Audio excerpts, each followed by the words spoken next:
Hello and welcome to another video on my C# basic series. As always, please go ahead and follow me. Follow me on my GitHub account. Visit my website, and if you have any questions, email address is there on the screen. So right then, here this is Iterate part 2. I already have uploaded a video called Iterate. That was video number 9. Let me just bring that PowerPoint up for you here. So there I spoke about for each, but in this one I am really talking about using the standard for one. So a lot of times, in C# you have the flexibility to use either for each or for each of them has its own benefit. But for each is useful when you're going through collections, whereas for loop is useful when you want more control about what you're doing and you really want access to the index value. Like for example, when you're trying to do bubble sort, don't think it's possible. I mean, maybe you can use a for each for that also, but the ideal scenario is you use a for loop. So for loop is one of the most basic loops you'll use, and surprisingly, because I told you already before in other videos, look, ultimately every software is about dealing with collections. You have a database, it has rows and rows of data across multiple columns, multiple tables and all that, and you're just taking it from the database or you're adding information to the database, and eventually all you do in software is process collections. Like if you have an LMS software, then you're manipulating rows and rows of student data. If you are a doctor software, then you're manipulating rows and rows of patient data. So everything in the world is about collections. And that means some things like for, very basic, but at the same time extremely useful, and you do it day in and day out. So let's go ahead and quickly see this very common for loop situation, and I have my example code as always. I put the link in the description, of course.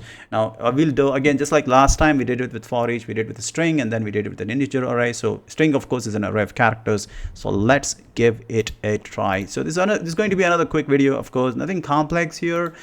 I've seen some students struggle with for loop, but that's just the initial roadblock. Once you get past that initial roadblock, using for loop will become like second nature to you. So let's start with the string, and to be on the safer side, I am going to go ahead and make sure I have my notes here. Okay, there we go. So let's go ahead and say var string 1 is equal to I am Batman. Okay, now I can do var int I is equal to 0, I less than string 1 dot length, and I plus plus. And here all I have to do is just show the character. So I'm going to say console.writeLine string 1 show the character. So all we do is each character will come just like it in for each.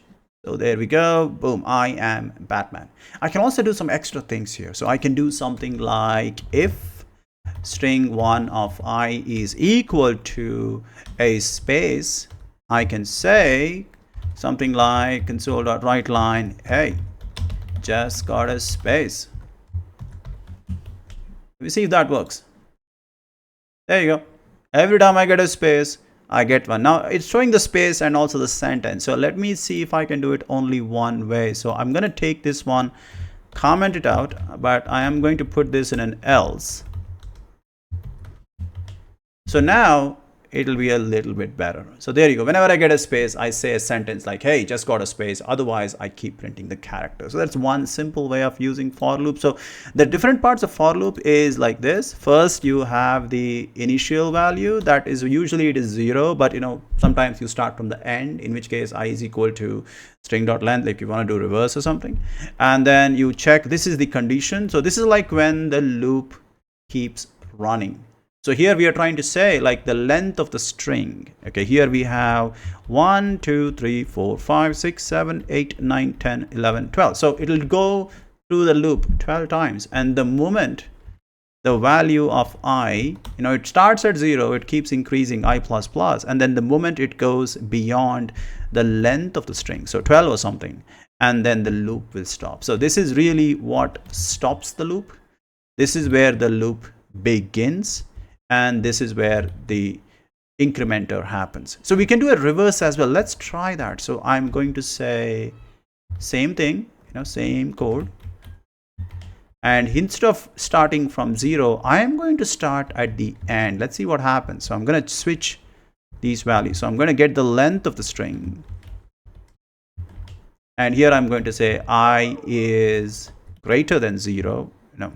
I is greater than or equal to 0, and then I minus minus, because I'm starting from the top. And length, I think usually it should be I minus 1, but we'll find out. We'll get an error. It's fine. It's okay. Let's see. There you go. Index out of range exception. I was expecting that. So what is the value of I here? I equals 11 is not cool, because we are trying to check for something that doesn't exist. So what I'll do is I will say length minus 1. I think that should take care of it. Let's give it a try. There you go. So here what is happening is, hey, just got a space, B-A-T-M-A-N, and here is the reverse. See, look at that. Look at that. It's reverse. N-A-M-T-A-B. Got a space, M-A, hey, got a space. So that's go. Simple. Very, very easy to use for loop. So that's with the string. How do you do with number array? So I have my example code here. So what I want to do is I just want to show like a table or something. So I'm going to say for int I equals 0. I want to show from 1 to 10, just numbers 1 to 10. So I'm going to say I less than 10 semicolon I plus plus. And then here I'm going to say, okay, let's say find a multiplication table. 5 ones are 5. 5 into 1 equals 5. 5 into 2 equals 10. Let's do that. Okay, so let's go ahead and say var table value is equal to 5. And here I'm going to say var string table item is equal to what is going to be it's going to be 5, hold on, sorry, table value plus x, right, multiplied by plus, and then it's going to be I a plus 1, okay, and then plus is equal to plus, and here I'm going to say table value multiplied by I. I think this is good. We'll find out. Okay, let's give it a go. So I'm going to do this, and here, there it is. 5 into 1 equals 0. It has to be, it starts at 5. So hold on. Just a little bit of changes, because I starts at 0. Okay, I got to increase it by 1. So there you go. 5 into 1 is equal to 5.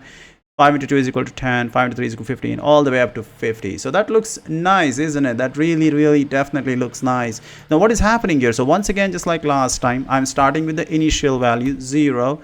I want to get 10 numbers, so you start at 0, you stop at 9. That is why I is less than 10, and finally I plus plus, the incrementer. You'll notice that there's always an incrementer, there's always a Boolean expression, there's always an initial value. Standard parts of a for loop. Now this is really where I've seen beginner students get a little lost. Okay, and that's okay. If you're struggling to understand for loops, it's perfectly normal. Just practice. And I would always say start practicing with numbers. Try to get these tables working, and after that jump into some string manipulation, and before you know it, you are a master of the for loop. It's really not that hard. You can go upwards from top to bottom, bottom to top, something in between, do all kind of manipulations. So there you go. That is all there is to it about the for loop. One of those fundamental concepts in programming. Some folks will struggle to learn this. We did it with the string, we did it with an integer array and everything. It works with pretty much any kind of collection. And if you don't want to use for each for some reason, you can just use a for loop for that also. Again, in programming, there are always multiple ways to do the same thing. Now, there's no one specific way to do something, because different people have different approaches to software development. That's what makes it so cool and also confusing. But then again, coolness and confusion, they always go hand in hand. That's really how the world works. All right, then. So enough of my philosophy and stuff. So that's all there is to it in this video. I will see you at the next one.